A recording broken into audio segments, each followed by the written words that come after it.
अच्छा, टैक्स से बचने के लिए लोग बहुत जुगाड़ करते हैं, बट क्रिप्टो में टैक्स से बचने के लिए लोग क्या क्या जुगाड़ करते हैं? ये तो मैम देखो अलग अलग चीज़ें हैं।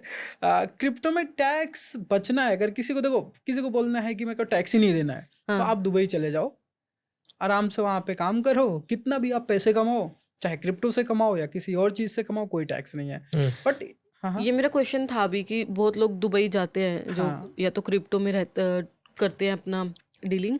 क्या सच में वहाँ पे इतना इजी है दुबई में ट्रेडिंग और ये सब करना क्रिप्टो के अंदर? तो ट्रेडिंग करना इजी है, बट बिजनेस करना नहीं है।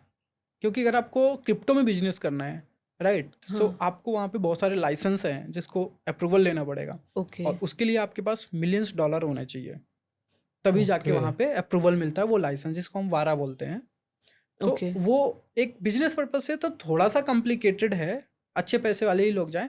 बट अगर किसी के पास में कोई अच्छी अर्निंग कर रहा है, जैसे इंडिया में क्या होता है, अभी बहुत सारे लोग ट्रेडिंग करते हैं, एक अच्छे हैंडसम अमाउंट अर्न करते हैं, लाइक मान लो एक साल में 2 करोड़ 5 करोड़। अब उसके भी यहाँ पे अगर 30% टैक्स हम देखें, अगर किसी ने 3 करोड़ भी अर्न किया, दैट मीन्स कि अराउंड 1 करोड़ के आसपास गवर्नमेंट को टैक्स दे दिया, और वही पर्सन दुबई में जाते हैं, 1 करोड़ में अच्छी लाइफ स्टाइल जीते हैं। अब 1 करोड़ का मतलब आप समझ लो कि सिंपल सा है, एक मंथ में आपको एटलीस्ट 8 लाख के आसपास एक्सपेंस करना है। तो दुबई में आप 2 लाख की एक अच्छी बढ़िया बिल्डिंग मिल जाती है, बाकी अच्छी लाइफ स्टाइल, बहुत सारी चीज़ें हैं, राइट। तो लोग इसलिए चूज करते हैं, राइट। तो ओके। लोग उस पर्पज से जाते हैं, बट मेरे हिसाब से इंडिया में तो ऐसा कोई ऑप्शन नहीं है।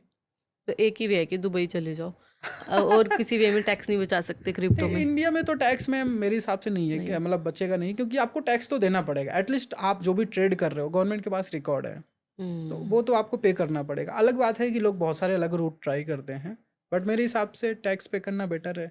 क्रिप्टो फ्रेंडली कंट्रीज कौन से आज जहाँ पे बिजनेस और इन्वेस्टमेंट करना बहुत ईजी है? ऐसे में अगर आप देखोगे तो कंट्रीज, एक तो एल सल्वाडोर है जो कि ओपनली देती है कि आपके पास कुछ सॉर्ट ऑफ बिटकॉइंस हैं तो आप हमारी कंट्रीज में आके बिजनेस सेटअप करोगे, बहुत सारी चीज़ों में रिबेट वहाँ पे मिल रहा है। ठीक है। सेकेंडली अगर आप देखोगे तो दुबई भी है। दुबई में जैसे मैंने बोला कि फ्रेंडली बहुत है, मतलब सब कुछ सपोर्ट आपको मिलेगा, बैंकिंग से लेके ऑल थिंग्स सपोर्टेड है, बट वो थोड़े से कॉस्टली है। मतलब अब जो मैं बात कर रहा हूँ कि वो ऐसा जैसा एक्सचेंज बिजनेस कर आपको करना है तो वहाँ पे थोड़ा कॉस्टली है, लेकिन अगर आप कोई और बिजनेस करना चाह रहे हो रिलेटेड टू क्रिप्टो, राइट, सो इतना ज़्यादा हार्ड नहीं है वहाँ पे। समझ गया। अभी आप जैसे देखो, आज हम पेमेंट किसी वेबसाइट्स पे भेजते हैं, अमेजोन को अगर पेमेंट करना हो कुछ बाई करने के लिए, राइट, सो अभी हम क्या यूज़ करते हैं, आईएनआर, यूएस डॉलर, कुछ भी करते हैं। अभी दुबई और बहुत सारी कंट्रीज में ऐसा हो गया है कि आप क्रिप्टो से कुछ भी बाई करो, और वहाँ पे जो बिजनेस बिल्ड करने वाले वो क्या करते हैं, क्रिप्टो लेते हैं, उसको दुबई की करेंसी में कन्वर्ट करके मर्चेंट को सेटल कर देते हैं, और उस बीच में उनका थोड़ा बहुत चार्ज हो जाता है, जैसे आज रेजर पे, फोन और बड़े बड़े गेटवेज हम यूज़ करते हैं। राइट। तो ये सारे बिजनेसेस फ्रेंडली हैं, मतलब दुबई हो गया, इवन एल सल्वाडोर हो गया, यूएस भी है, बट आपको पता है वो थोड़ा सा कॉस्टली है, क्योंकि वहाँ living expense, employment and all things बहुत कॉस्टली है।